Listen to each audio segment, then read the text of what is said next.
Donc maintenant, on va passer aux témoignages d'élus, ceux qui sont dans les arbitrages.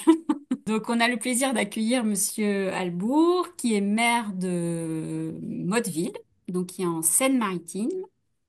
Donc voilà, vous êtes maire depuis combien de temps? 2020. 2020. Et avant, vous Donc, étiez adjoint, c'est ça? tout à fait. Voilà. Donc, Euh, alors, bonjour à toutes et à tous. Donc, je vais me présenter. Voilà, voilà. Éric Albourg, donc maire de Motteville. C'est vrai que notre école a subi un terrible sort en 2008. Donc, là, je vais vous laisser prendre la main pour essayer de faire participer un petit peu tous les, voilà. Donc, en fin de compte,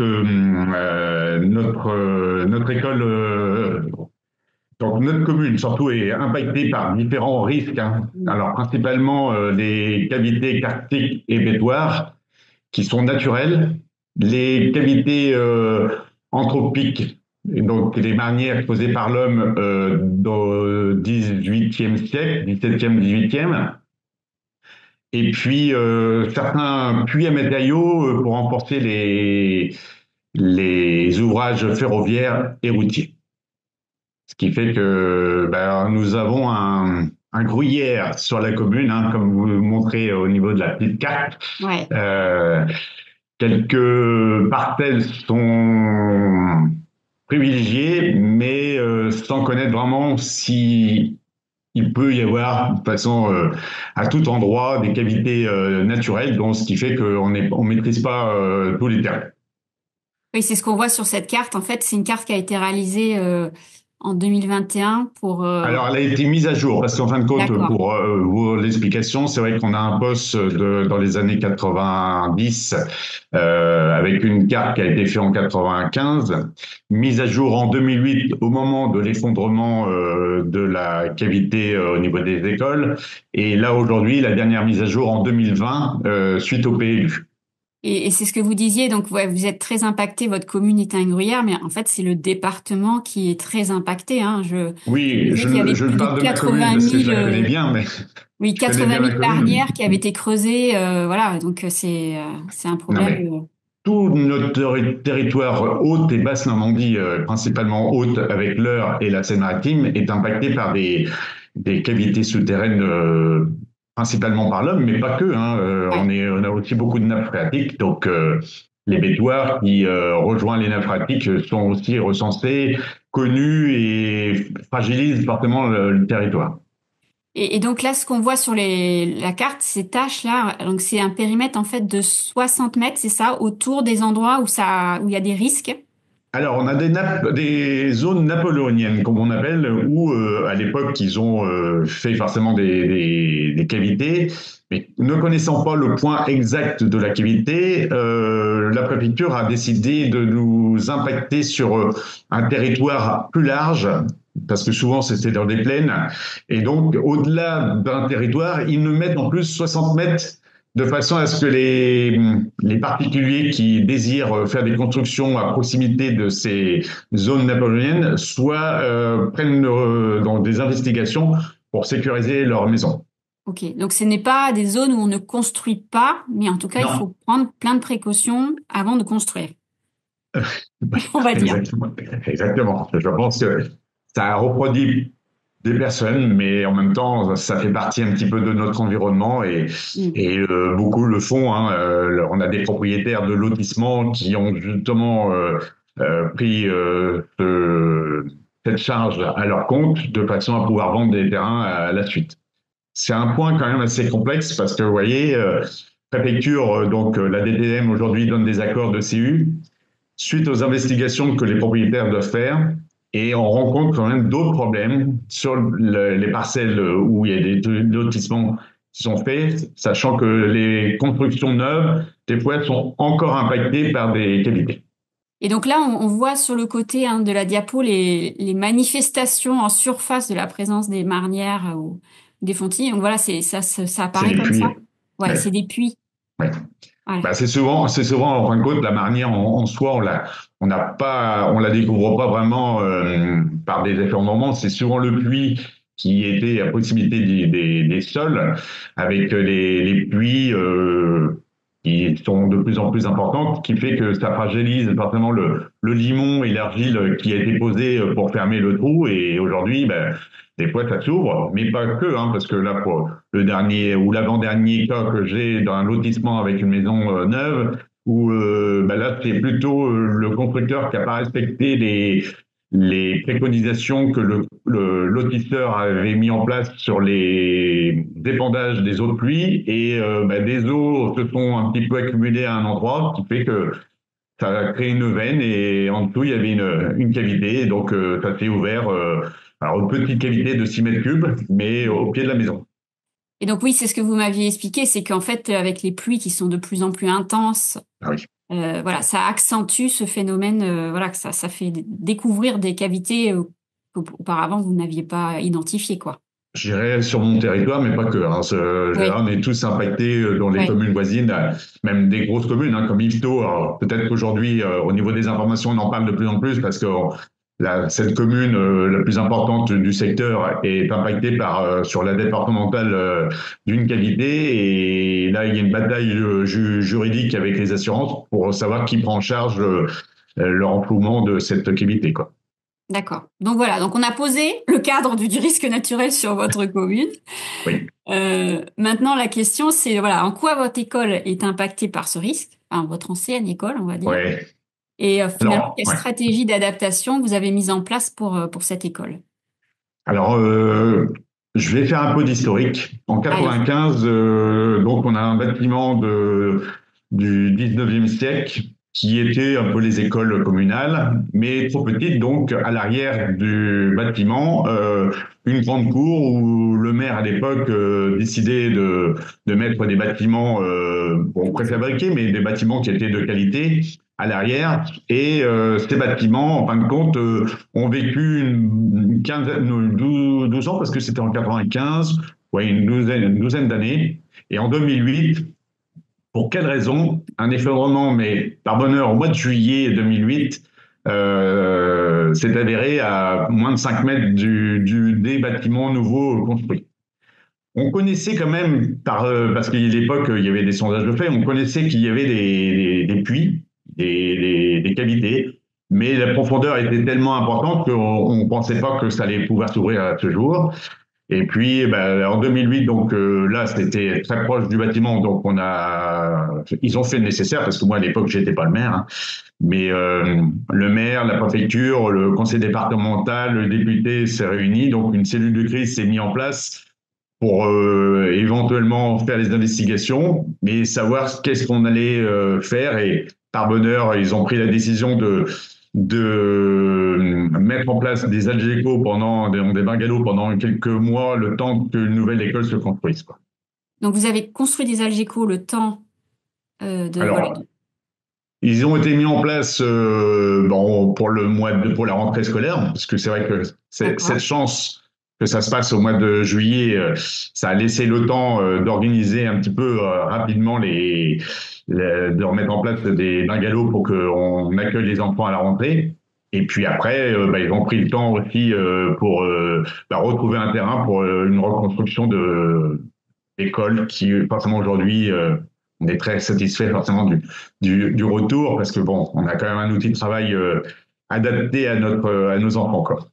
Et donc ça a mis combien de temps pour reconstruire cette école? Ça a duré un an à peu près de. Oh non, oui, alors, vous savez, c'est vrai que c'est compliqué de se dire combien de temps, parce que entre 2008 et puis l'ouverture en 2012, bon, le temps de trouver les moyens, même si on a été bien aidé par le fonds des global des entreprises qui ont pris en charge une grosse partie de la construction, mais pas que, il y a eu forcément des crédits qui ont été pris par la commune. Bon, globalement, on s'en sort bien, mais ça a été difficile à trouver du terrain déjà, parce que comme on était impacté par les marnières à droite et gauche, il a fallu qu'on fasse des sondages. Par bonheur, on en a trouvé un où il y avait un puits, hein, faut le savoir, mais Ah oui, le puits a été avorté, c'est-à-dire qu'ils n'ont pas été plus loin que le puits, d'accord, puisque la Marne n'était pas très proche, donc ils ont arrêté de creuser. Mais ça n'empêche pas que le puits était existant. Voilà, d'accord, ok. Et donc là, on voit sur la photo, hein, donc votre ancienne école. périmètre, oui. Alors, faut savoir que donc l'école a été impactée, mais à proximité, on a quand même la ligne Paris-Rouen-Le Havre, qui est une ligne quand même très fréquentée au niveau des trains. Et puis, on a aussi des bâtiments de Habitat 76, hein, un logeur social, Si, là, j'ai qui, vu. eux, en 95, avaient déjà renfloué une marnière sur leur bâtiment. Et par bonheur, n'étaient pas en liaison avec nos cavités à nous, mais à proximité. Donc, forcément, tout le monde était un petit peu concerné par les cavités qui se sont ouvertes sur le terrain. Après, en effet, la prise en charge des investigations, ça a été fait par l'État et le conseil départemental. La SNCF, de leur côté, ont fait les investigations pour sécuriser la ligne. Et puis, Habitat 76, par bonheur, le fait d'avoir été, d'avoir fait des renforcements sous leur bâtiment n'était plus impacté par rapport aux cavités qui nous concernaient. Donc, je vais passer à la question suivante, mais vous avez un peu répondu, hein, c'est vos principales difficultés face à cette situation Ouais. et vos soutiens. Et là, on voit bien que vous étiez plusieurs acteurs finalement impactés par cette problématique, aussi bien le bailleur que Tout à vous, fait. que la SNCF. Et finalement, on se rend compte qu'il y a eu plusieurs stratégies selon les Bah, personnes. la première stratégie qui a été faite par le COTE, hein, donc pour faire les études déjà financières de ces indices, de ces investigations, pardon, et puis de savoir qu'est-ce qu'on faisait après, ils ont fait une première étude et ont monté à 200-250 000 euros d'investissement. Et ne connaissant pas vraiment l'exactitude des importances de ces cavités, on trouvait déjà que c'était beaucoup d'argent à l'époque. Donc la réflexion a été assez rapide et ils ont pris la décision voilà, de nous remettre dans des bungalows le temps de trouver une solution définitive pour nos enfants. Et ça a mis, bon, un peu plus de 4 ans, mais globalement, c'est assez rapide en fin de compte parce que on Oui. s'imagine pas le temps que ça passe. Mais c'est Ouais. important de prendre ces décisions de toute façon. Par rapport à ces stratégies-là, parce que j'imagine qu'il y a des communes qui sont avoisinantes qui ont la même problématique, est-ce que vous avez une réflexion à l'échelle intercommunale ou Oui, au-delà de ça justement. Alors, il y a, on va dire, on est 40 communes dans notre intercommunalité et sur les 40, on est 19 à avoir un document d'urbanisme, alors carte communale ou PLU. Et à ce jour, donc la Comcom, c'est récent, hein, c'est au mois de juillet, après la compétence du PLUI. Et là, ben, forcément, ce PLU va pouvoir se faire que quand on aura connaissance de tous l'environnement de chaque commune avec les risques qui pourraient encourir au niveau des constructions. Bon, nous, je sais que comme notre PLU est à jour et récent et que le service de la Comcom qui instruit nos CU et nos permis de construire ben, informe le particulier par lequel que, voilà, il doit faire des investigations s'il veut avoir des autorisations. Donc, dans les prochaines années, je pense que ce sera pour 2028, toute la Comcom aura la même obligation sur le territoire. Et j'imagine que, enfin, je ne sais pas si vous êtes au courant, mais est-ce que vous envisagez de faire un diagnostic de vulnérabilité justement sur ce territoire-là en amont du PLU ou c'est pas encore, ça n'a pas Bah, été écoutez, évoqué? j'ai pas la connaissance. D'accord. C'est Ok. peut-être une chose intéressante à connaître. Bon, notre Comcom était assez dynamique, donc je pense qu'ils vont creuser un petit peu pour éventuellement. Bon, nous, de toute façon, au niveau déjà de l'impact, bon, comme beaucoup de départements, on va réduire les emprises agricoles, donc ce qui fait qu'il y aura peut-être moins de risques à l'avenir, puisqu'on est sur un territoire déjà construit, même s'il peut y avoir encore des indices sous certaines maisons. Hein. J'en connais et aujourd'hui, le propriétaire ben, prennent le risque d'y vivre, mais tant qu'il n'y a pas d'affaissement, on ne peut pas non plus leur interdire de vivre dans leur maison.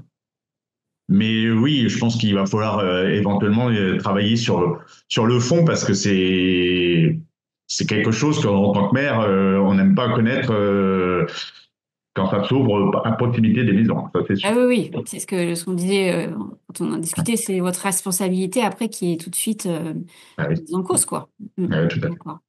Donc là, pour Euh, le terrain, ben, il est en un arrêté de péril, hein. puisque D'accord. on peut rien y faire, puisque elle n'a pas été comblée, on la connaît. On a une surface sans connaître exactement la surface exacte, puisque quand ils ont fait les investigations, ils ont trouvé de l'eau, et ce qui fait que bah, elle n'a pas été plus loin dans les investigations.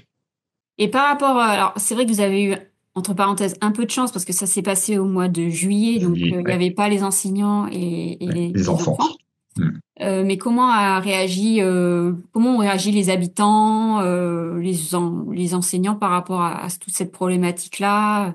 Parce que même avec son Alors, Algeco sur un endroit où qui va peut-être, enfin qui ben, risque, hmm. j'imagine que ça devait être compliqué l'acceptation d'être à proximité d'un risque. Je sais bien. Mais comme quoi, dans nos habitants qui, bon, pour certains habitent depuis plusieurs décennies sur la commune, ben, on trouvait un peu surprenant justement qu'on interdise les écoles au même endroit puisque ça a vécu pendant des siècles, on va dire. Et du jour au lendemain, on dit, ben non, on n'a plus la possibilité d'accueillir des enfants sur le site. Là, moi, je pense que le maire à l'époque a eu beaucoup de cheveux blancs à se faire pour justement trouver, à faire comprendre à la population qu'on ne pouvait pas faire autrement que de déménager le temps de trouver la dernière solution d'une nouvelle école dans des bacs à l'eau. Alors, sur un site qui, lui, était à proximité de l'église, donc la collégiale qui est du XVIe siècle, donc je pense pas qu'ils creusaient à proximité d'une aussi belle collégiale. Donc, on était en sécurité pour les bungalows. Puis après, bon, je vous dis, de toute façon, le terrain a été investigué le temps de pouvoir faire la construction. Et quand on a eu les accords, bah, forcément qu'après, les gens ont bien compris que c'était quand même la dernière solution et la meilleure, quoi. Alors moi, juste un petit point que Oui, oui, je fais une petite conclusion parce qu'en tant que maire et ouais, responsable de notre commune, moi je conseille aux communes qui pourraient éventuellement être impactées par des cavités de créer leur document de crime, hein, mm. et puis après leur PCS. Et si par bonheur ils ont aussi des volontaires qui veulent participer dans une réserve communale, franchement, c'est l'idéal parce que on a d'autres faits sur la commune qui se sont avérés. On a une ligne SCTF et donc globalement, ça sert à beaucoup de choses. Ce document d'urbanisme et d'information, il faut à tout prix que les gens prennent conscience que voilà, quand on est impacté, il faut vraiment prendre les devants. Et donc vous disiez que vous avez une réserve communale, c'est ça? Oui, d'une vingtaine de personnes. D'accord. Et bon, pour le dernier fait qui était une mini tornade, je vous promets qu'on est bien content de trouver des bénévoles pour accueillir les personnes qui ont été impactées. Impacté. D'accord. Franchement, ça c'est. Bon, je sais que c'est pas facile. J'avoue, moi qui est un petit peu un investigateur à ce niveau-là par rapport à la Comcom, je vois bien que beaucoup de maires font marche arrière quand même. Mais je veux dire, il faut prendre les devants parce que le jour où ça arrive, on est bien content de l'avoir sous la main. Oui, on voit qu'il faut associer vraiment une diversité d'acteurs, parce que Oui, pour la gestion de crise, il faut certains acteurs actifs, et oui, puis pour les anticiper, il faut d'autres types d'acteurs qui sont plus dans la réflexion en amont. tout à fait. Mais c'est vrai que voilà, la problématique est tellement de plus en plus prégnante que plus on est accompagné et soutenu, plus on se dit que la situation se dégradera le moins possible, quoi. Exactement, exactement. Et c'est là où c'est important d'anticiper, Oui. malheureusement, les problèmes qu'on peut rencontrer sur nos communes. Bon, bah merci beaucoup. Laura, je vais te laisser la main. Bonjour Merci Monsieur le beaucoup. maire et Madame Desfaux. Alors, elle s'appelle Céline. Je fais une erreur depuis le début, je l'appelle Cécile, Ah oui, moi j'avais mais c'est Cécile. Céline Desfaux. Toutes mes excuses. Alors, donc là, merci Monsieur le maire pour ce témoignage. Alors là, on a voyagé un peu en Seine-Maritime. On voit que finalement, qu'on soit maire en Seine-Maritime ou maire en Gironde, on a aussi les mêmes responsabilités. Donc là, on va revenir un peu localement. On revient en Gironde, donc dans la commune de Saint-Vincent-de-Paul. Donc il y a une petite carte juste après. Je laisserai peut-être Monsieur le maire présenter sa commune, mais concrètement, on est entre Ambarès et Saint-André-de-Cubzac, à proximité immédiate cascade de la Dordogne. Donc, ça induit effectivement un risque inondation qui est assez conséquent. D'où l'intérêt, alors c'est Monsieur le maire qui va nous le présenter et Céline Défaut, de mettre en place une école refuge par rapport aux inondations. Monsieur le maire, si vous voulez peut-être prendre la parole, nous expliquer un peu voilà, le contexte de votre commune, les risques qui se présentent aussi sur ce territoire-là. Et voilà, je vous laisse la parole. Madame pardon, Defaut, je ne sais pas si vous pouvez peut-être dire quelques mots et peut-être que le maire rajoutera, mais voilà, en attendant, pour éviter ce petit blanc, si vous pouvez peut-être, si vous avez des éléments pour contextualiser un peu.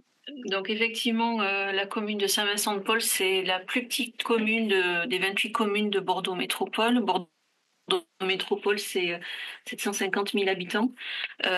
Effectivement, le risque d'inondation fluvio-maritime, c'est le risque le plus prégnant sur notre territoire, puisqu'il concerne 20 communes. Il y a à peu près 50 000 personnes qui sont concernées. La particularité de la presqu'île d'Ambès, c'est que, comme vous le voyez sur la carte, on est en insularité. Donc en fait, les 3 communes, Ambès, Saint-Louis et Saint-Vincent, donc Ambès c'est 3 000 habitants, Saint-Louis c'est 2 000 et Saint-Vincent c'est 1 000 habitants, sont les plus contraints. La commune de Saint-Vincent-de-Paul, un peu moins finalement parce qu'elle n'est pas sous la même influence du régime des vents que Saint-Louis-de-Montferrand qui est une commune qui a sa façade sur la Garonne alors que Saint-Vincent est sur la Dordogne. Pour autant, c'est un territoire que l'on a traité à cette échelle. En attendant que Monsieur le maire arrive, je peux peut-être faire la liste des risques qui impactent spécifiquement la commune. Donc déjà, il y a le risque climatique avec le risque tempête. Il y a également les risques technologiques. On a tendance à l'oublier, mais à la centrale du Blayais, qui est à 35 km, la centrale nucléaire. Il y a aussi des canalisations de transport de matières dangereuses qui traversent la commune, hein, puisqu'on a des installations pétrochimiques. Voilà, Monsieur le maire est là, voilà, il va pouvoir prendre le relais. Sur la pointe, il y a aussi la rupture de barrage qui concerne la commune.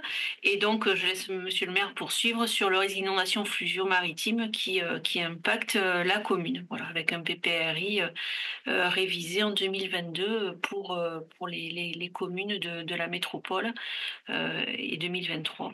Voilà. Monsieur le maire, je vous laisse poursuivre. Oui, l'inondation fluvio-maritime, oui, c'est au pic de la marée que l'eau va passer sur les digues et puis monter, mais ça ne fera pas comme en Espagne, c'est pas quelque chose qui arrive de la montagne, ça monte doucement, quoi. On voit arriver le débordement. Hein. Effectivement, ce n'est pas des pluies torrentielles comme malheureusement Valence en a connu. Oui. On est dans un phénomène de crue à débordement lent des cours d'eau et conjugué aux effets aussi de la marée. Oui. Mais étant donné que toutes les geôles maintenant commencent à être propres et entretenues, ça limite aussi les problèmes d'inondation. Hein. Voilà, le système de gestion hydraulique mis en place au XIXe siècle sur la presqu'île en fait fonctionne donc il y a des termes spécifiques sur la presqu'île sont des jales et le système de réessuyage a nécessité de faire des travaux de remise à niveau. Et effectivement, si on réussit à faire repartir l'eau plus rapidement en Dordogne, on est moins impacté par ces phénomènes. Sur le risque inondation, Monsieur le maire, est-ce que vous voyez que c'est un phénomène, alors même si effectivement on le voit arriver, on peut le prévenir, c'est une montée lente, est-ce que vous voyez quand même que depuis ces dernières années, c'est un événement qui revient régulièrement? Ben, écoutez, on a de la chance, Saint-Vincent, on n'a pas été inondé, même. Non, ça se passe bien, non, ça va. À part une rupture de digue. Après une rupture de digue, ça peut arriver aussi, hein, mais ça ne sera pas quand même catastrophique. Hein. Voilà. Aujourd'hui, les territoires comme Saint-Louis-de-Montferrand, par exemple, ou Bassins, au niveau de la zone industrielle haute-portuaire, où il y a des points bas, sont plus impactés par les phénomènes d'orage. Voilà, puis des vents dominants aussi, Voilà. du sud-ouest. Cumulé avec la marée, un haut coefficient de marée et les vents. Et effectivement, il y a des phénomènes de débordement qui deviennent plus fréquents. Donc déjà, ça c'est acté sur notre territoire. Face à ce risque inondation, il y a une stratégie d'adaptation qui a été mise en œuvre. Est-ce que vous pouvez nous en dire quelques mots? Sur Saint-Vincent. Sur Saint-Vincent? Alors sur le territoire, je pense plus Saint-Vincent et peut-être plus le territoire un peu plus grand. Si vous voulez, Monsieur le maire, je peux. Oui, allez-y. Je peux l'évoquer. C'était un exercice compliqué. Que je fais aujourd'hui parce que les réflexions, le projet que l'on va vous montrer, c'est quelque chose qui a été imaginé à partir des années 2010-2012 en fait. Donc la stratégie que l'on vous présente qui a abouti au projet qui a été livré en 2019 s'appuie sur de la donnée et une stratégie qui aujourd'hui serait un peu différente sûrement en termes d'approche. Mais pour voilà, me coller à l'exercice, je veux bien parler de la stratégie à l'époque. À l'époque, pourquoi on s'est questionné sur ces sujets-là, c'est qu'on on avait lancé la révision de notre PLUI en fait.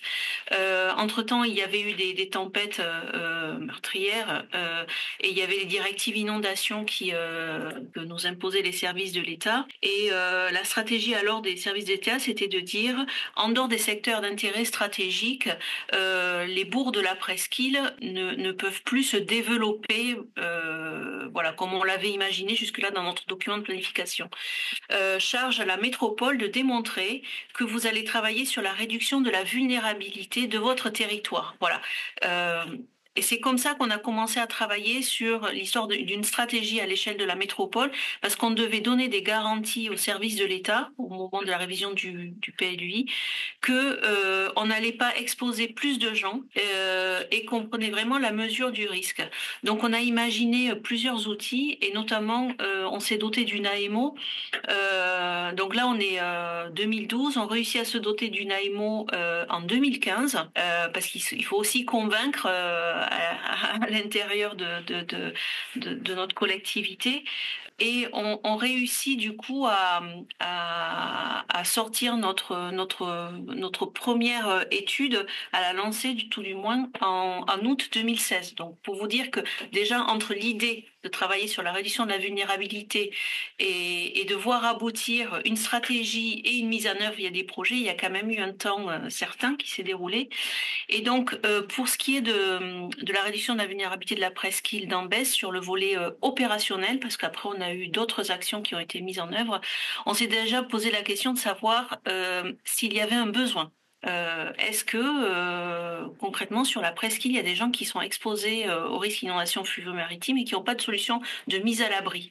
Moi, j'avais en tête les images de la Nouvelle-Orléans, en fait, où on voyait les gens qui ont dû aller se réfugier dans le Superdome, qui était un super équipement, mais qui n'était pas du tout adapté pour que des gens puissent venir se mettre en sécurité. Et donc notre réflexion, elle part de ça à cette époque-là. Et du coup, on regarde, déjà, on travaille avec les services de l'État, c'est-à-dire la DDTM et l'ADREAL aussi, parce que la presqu'île, c'est aussi des risques technologiques. Et déjà, à cette époque-là, on voulait avoir une approche des effets cumulés des différents risques. Fukushima n'était pas très loin, et toute proportion gardée, mais on est quand même un peu dans la même situation sur la presqu'île d'Ambès. Du coup, avec les services de l'État, on s'est demandé, déjà, on s'est posé la question de savoir qu'est-ce que c'est qu'un habitat vulnérable au risque d'inondation.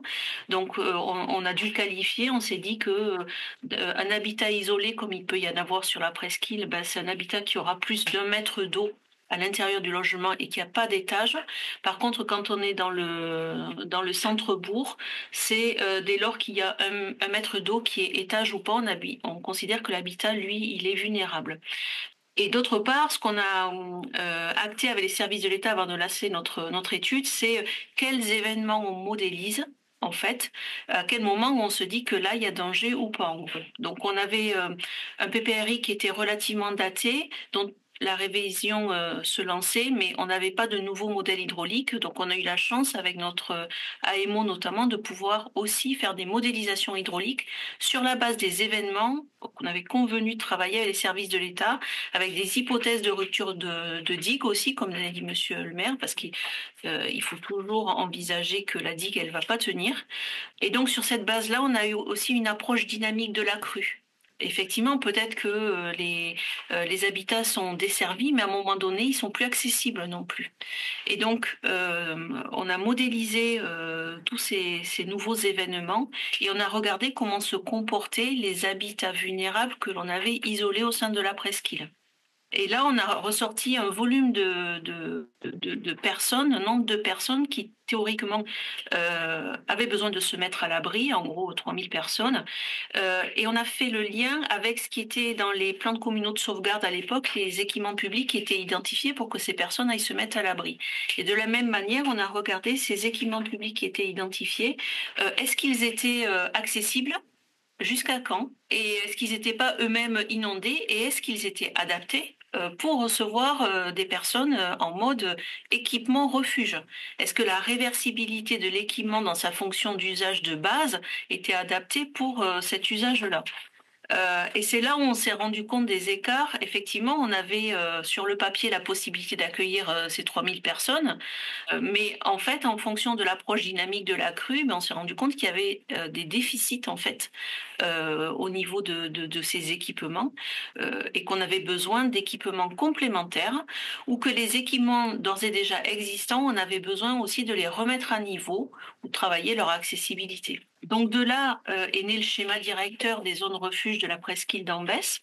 Alors évidemment, on s'est aussi posé la question de la mise à l'abri des biens, parce que c'est malheureusement, et encore ça se vérifie, systématiquement, la première chose que font les gens, c'est d'essayer de mettre en sécurité leur véhicule. Donc, on avait aussi cette approche-là d'envisager des parkings refuges, en fait, avec aussi un système de navette avec notre personne qui s'occupe de notre réseau de transport en commun pour qu'il y ait des circuits en mode crise pour acheminer les gens, en fait, jusqu'aux équipements identifiés après qu'ils aient posé leur véhicule aux endroits qu'on aurait préfléchis. Donc on a essayé d'avoir cette approche globale. Entre-temps, il y a plein de sujets finalement qu'on n'a pas réussi à traiter. Cette question des parkings refuges, on n'a pas pu la gérer. La question des effets cumulés du risque technologique avec le risque inondation, on n'a pas pu aller tellement plus loin que ça sur le sujet. Voilà, là on est en 2015-2016. Le schéma directeur des zones refuges, c'est des actions concrètes sur du bâti à remettre à niveau ou des équipements à créer. C'est aussi mettre en avant le volet communication, parce que pour que ça marche, pour que les personnes, comme disait Monsieur le maire précédemment, pour que en temps de crise ça fonctionne, il faut que ça fonctionne aussi en mode courant, c'est-à-dire que les gens ils sachent que leur école c'est une école refuge, que ce soit bien identifié, et il faut embarquer tout le monde dans la démarche, les équipes municipales, les usagers. Et il y avait aussi des actions sur l'organisation de la gestion de crise. Donc le travail sur l'école de Saint-Vincent-de-Paul, ça faisait partie d'une de ces actions qui avait été identifiée. Voilà, l'équipement de Saint-Vincent-de-Paul, même s'il n'y avait pas réellement de déficit d'accueil dans les autres équipements publics identifiés, nous avons profité d'une conjonction de facteurs, en fait, où Monsieur le maire avait besoin d'agrandir l'école. Il y avait un projet de renouvellement de centre-bourg, il y avait un besoin d'accueil de nouvelles populations. Donc, le groupe scolaire de 3 classes initialement avait besoin d'être agrandi. On est soumis à PPRI sur cette commune, comme sur les autres communes de la métropole. On a des obligations de se mettre à des cotes de seuil. Donc, nécessairement, on allait devoir construire sur pilotis. Donc, autant en profiter pour que l'équipement, il serve aussi, qu'il soit réversible en mode gestion de crise, en fait, et qu'il soit pensé pour ça. Autant faire les travaux pour optimiser l'ensemble des cas de figure qu'on allait rencontrer, en fait. Donc, si je comprends bien, effectivement, il y avait cet enjeu de mettre à l'abri les personnes par rapport aux habitats vulnérables. Vous avez parlé aussi des biens, c'est aussi un sujet important. Donc là, ce que vous nous dites, effectivement, les critères, pourquoi avoir choisi cette école, c'est vous avez profité en fait de l'agrandissement de cette école qui était prévu ou pas, mais si on peut revenir un peu, quels sont très concrètement les critères qui ont fait que vous avez choisi l'école et pas un autre bâtiment? Alors, monsieur le maire ou madame Defoe, comme vous souhaitez. C'est une opportunité. Oui, voilà, c'était l'opportunité, Ok, d'accord. de faire une école avec un refuge pour à peu près 150 personnes, je crois. Tout à D'accord. fait. L'équipement, on l'a calibré aussi en fonction du nombre de personnes exposées. Voilà. On envisage aussi que les gens ont des solutions alternatives. Quand on dit il y a 3000 personnes qui n'ont pas de solution, on sait qu'il n'y en aura que 45% à peu près, parce qu'on a fait un retour aussi sur expérience des événements passés, où on s'est aussi appuyé sur des données de la Croix-Rouge sur concrètement, au final, combien il y a de personnes qui ne réussissent pas à trouver d'alternatives. Encore une fois, pour des événements comme ceux-ci qui sont prévus et identifiés au préalable. On a aussi regardé le temps d'accueil en fait dans l'école refuge. On est sur un phénomène lent, mais qui ne dure que 24 heures en gros, le temps du pic de la marée, même s'il y a des zones de stockage où l'eau au cœur des marées elle repart beaucoup plus tard. Mais donc d'une part on a dû calibrer notre besoin d'accueil pour combien de personnes, combien de surface et de quoi on aurait besoin, et on a croisé ça avec le projet d'école qui était lancé en fait. Le permis de construire était même accordé. Et la métropole est rentrée dans le jeu, j'ai envie de dire, à ce Oui, moment-là, heureusement. en se disant, est-ce que on pourrait pas saisir de cette chance pour se replonger rapidement dans le projet, le programme, et voir si nos besoins en mode refuge ils sont satisfaits aujourd'hui par l'équipement. Alors la chance c'est qu'une école c'est parfait quelque part, parce qu'il y a des salles de classe, on peut très facilement organiser l'accueil, le dispatching des gens, des espaces de repos. L'école elle comporte aussi un espace de restauration. C'est une école maternelle aussi, donc il y a ce qu'il faut pour, il y a un dortoir. Enfin l'école c'est l'équipement idéal. On a fait les mêmes exercices par ailleurs avec un gymnase, c'est un peu plus difficile. Donc le PC, on a fait un PC modif en fait. On a proposé un PC modif à la commune où on a juste réaménagé quelques éléments. Donc sous les yeux, vous avez des plans en mode occupation courante et en mode refuge. La question, c'était uniquement par où j'y accède. L'école aujourd'hui, il y a une partie ancienne et une partie neuve. La partie ancienne est en rez-de-chaussée. On a juste autonomisé les deux parties pour que les personnes ne se perdent pas dans la partie qui sera inondée en cas d'inondation concrètement, parce qu'il y aura de l'eau dans la partie qui est en rez-de-chaussée. Et le gros effort donc vous voyez la partie existante, c'est celle qui est en rez-de-chaussée, la partie neuve, c'est celle qui est en étage avec une réhausse de 90 cm uniquement, dont l'accès en mode refuge, c'est l'accès par le préau que vous voyez sur la photo en bas à droite, alors que l'accès en mode courant, c'est un accès qui est sur l'autre côté, mais en fonction de l'approche de la crue et de jusqu'où va l'eau, en fait, c'est l'endroit qui sera accessible.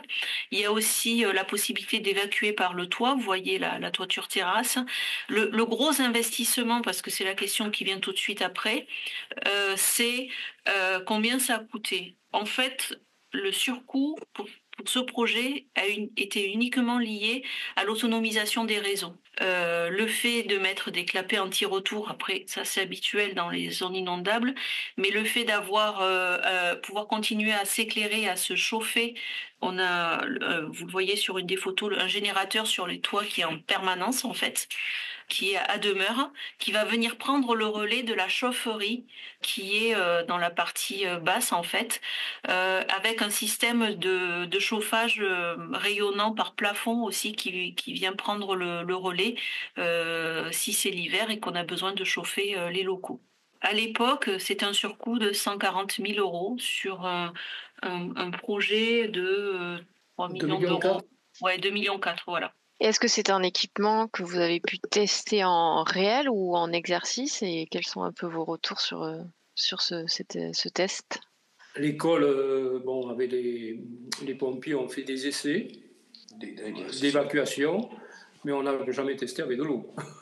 Petite question qui vient derrière, c'est vrai que on parlait de sensibiliser aussi les habitants, la population. Comment les usagers de cette école, tout comme les habitants de la commune, ont réagi face à ce projet? Est-ce qu'il y a eu une crainte? Est-ce qu'ils étaient plutôt rassurés? Comment ça a été perçu?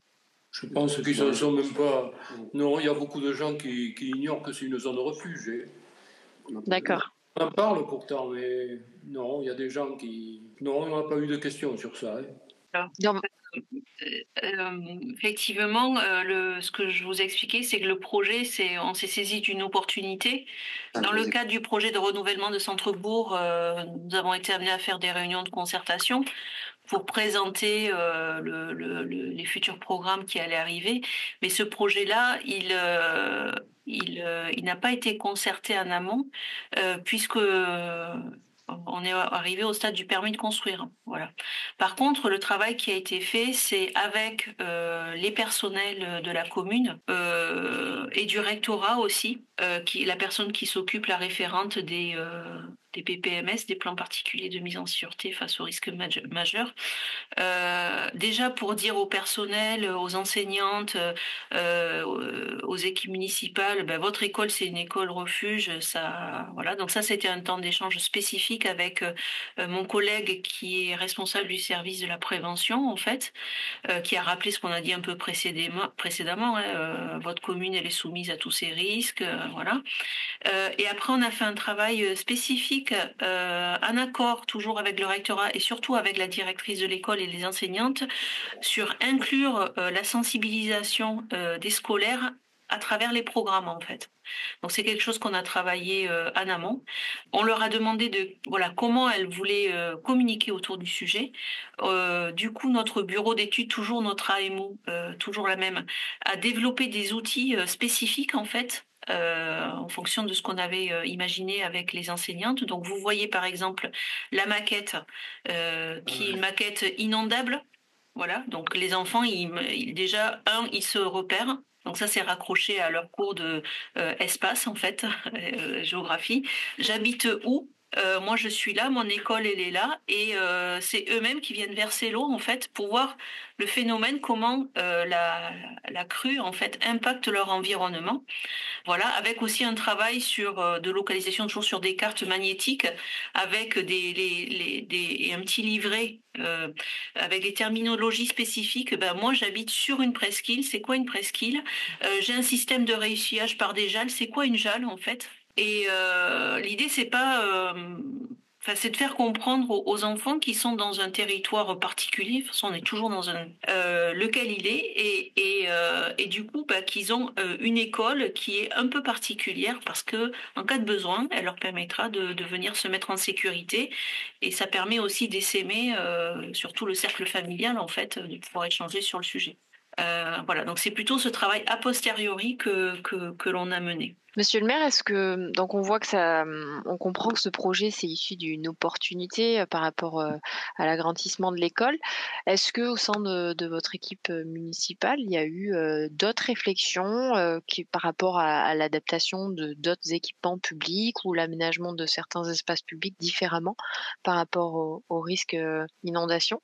Oui, on est en train d'y penser là, parce qu'on voudrait agrandir, faire une salle des fêtes qui soit à côté de l'école et qui soit aussi un refuge. Si on peut le faire en même temps, eh bien, on fera la salle des fêtes qui servira de refuge aussi.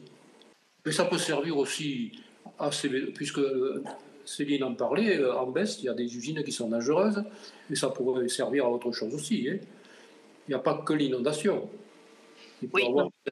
Voilà, c'est ça. On peut aussi avoir le versement de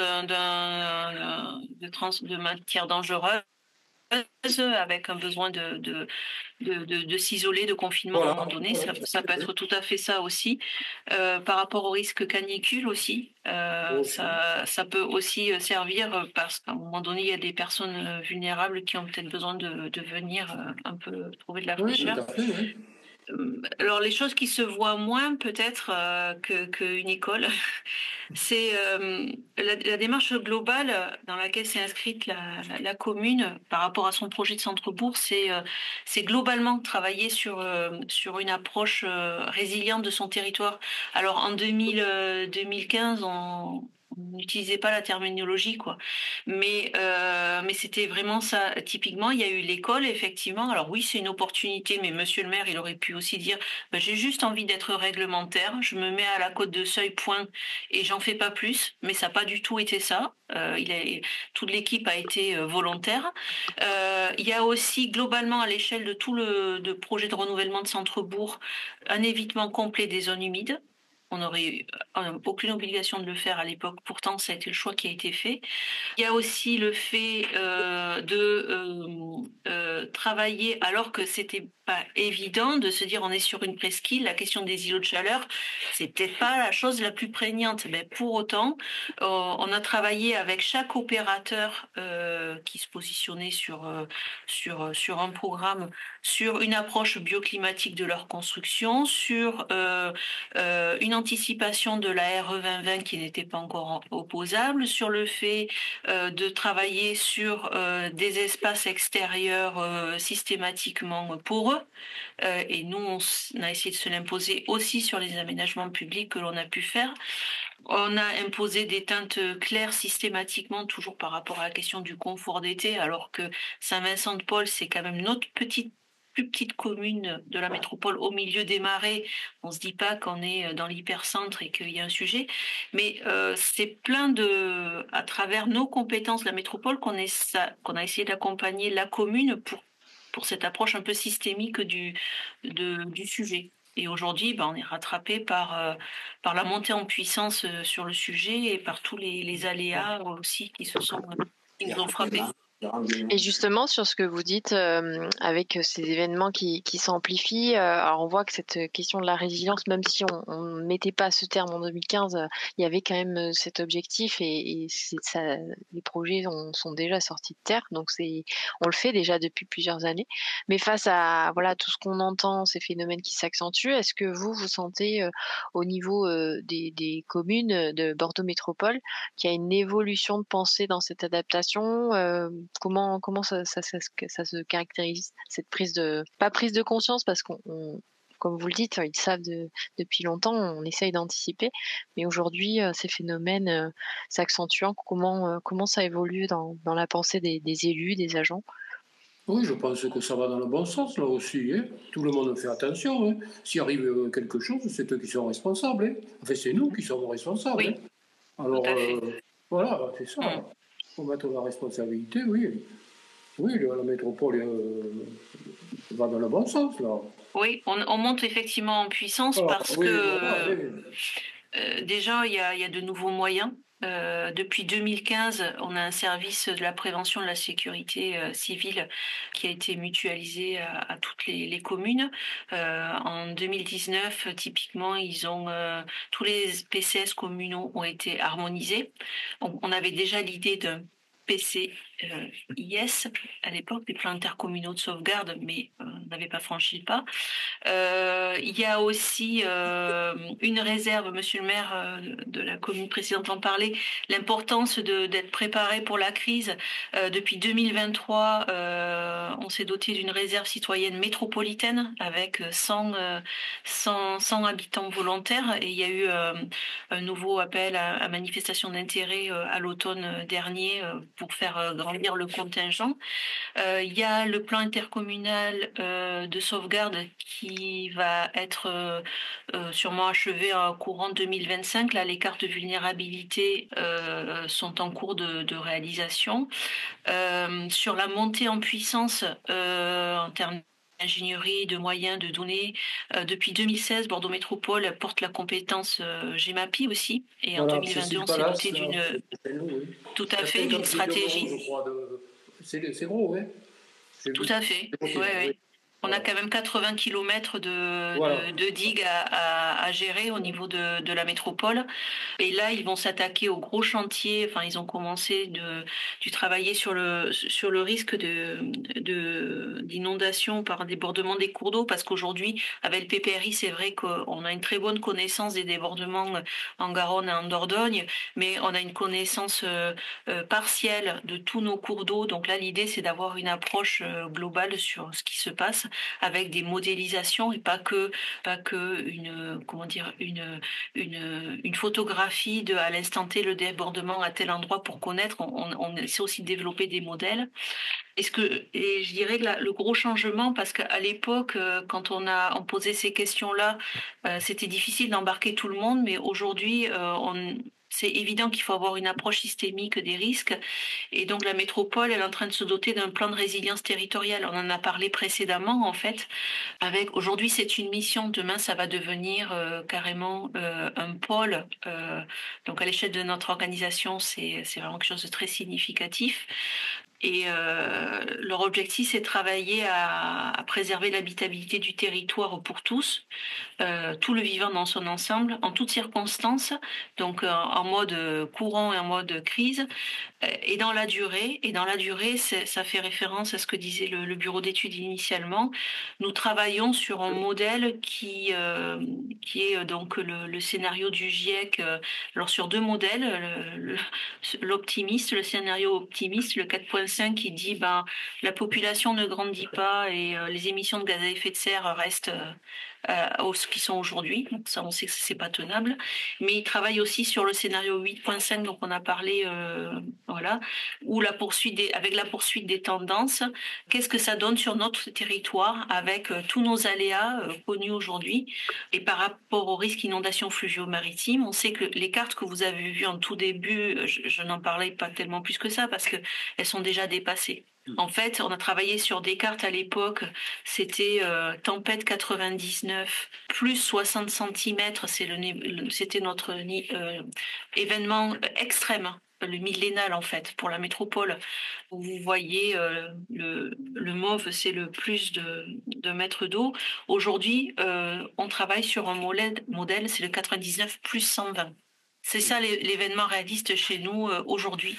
Et l'objectif, effectivement, c'est d'avoir une connaissance harmonisée sur tous nos aléas. On a parlé retrait gonflement d'argile, on a parlé risque affaissement éboulement des coteaux, mais pas que. Qu'est-ce que ça fait aussi le réchauffement de la Garonne et la Dordogne, l'augmentation de la salinité, enfin voilà, une approche cumulée de tout ça pour réussir à bâtir des scénarios, préserver l'habitabilité du territoire à 2100, 2150 en fait. Merci. Alors c'est vrai qu'on a de la chance, voilà, Bordeaux Métropole qui avance très bien dans ce sujet. C'est vrai qu'ils sont même par rapport au plan de résilience, sont assez moteurs sur ces sujets, même au-delà au national. Donc c'est vrai qu'on a la chance aussi d'avoir cette intercommunalité qui produit de la donnée, qui modélise aussi des choses, qui expérimente aussi par des aménagements. Donc voilà, merci pour tout ce travail qui est fourni aussi par vos services pour aider les collectivités à justement aller vers plus de résilience et d'adaptation. Monsieur le maire, je ne sais pas si vous voulez rajouter ou conclure sur ce projet refuge école. Il y en a qui ont des idées. Chaque fois qu'on va aux réunions, là, il y en a qui voudraient faire un barrage là-bas au Verdon, là-bas, avec des portes qui s'ouvrent et ça. Mais c'était fou. Puis aujourd'hui, peut-être qu'un jour, on réduira le volume d'eau qui rentre. Je ne sais pas. C'est quelque chose qui était fou au début, puis maintenant, il y en a pas mal qui nous le disent. Je ne sais pas. Céline, ce qu'elle en pense de faire des portes au Verdon pour réguler tout Bordeaux. Ah ben c'est toute la question de choisir entre résister Oui. ou vivre avec. Mais la question du barrage, oui, ça a toujours fait partie des scénarios, voilà, Ouais, bon, c'est des idées. oui, puis en comparaison de ce qui se faisait à l'époque, enfin qui s'est fait déjà à Venise notamment, hein, voilà. Voilà, voilà. Après, C'est toujours la question de l'investissement aussi. Mais oui. Voilà. L'école refuge de Saint-Vincent-de-Paul, c'était une opportunité, mais aussi Voilà. c'était abordable. On a Oui. d'autres équipements qu'on n'a pas réussi à faire sortir et pourtant on avait imaginé au même moment, notamment sur la commune la plus exposée qui est en baisse, comment mon dojo, salle polyvalente, peut devenir refuge. Et ben là, on se heurte aux chiffres. C'est un C'est vrai. projet. Voilà. Et financièrement, on n'y est pas arrivé en bientôt 10 ans, et je pense pas qu'avec la tendance, on y arrivera.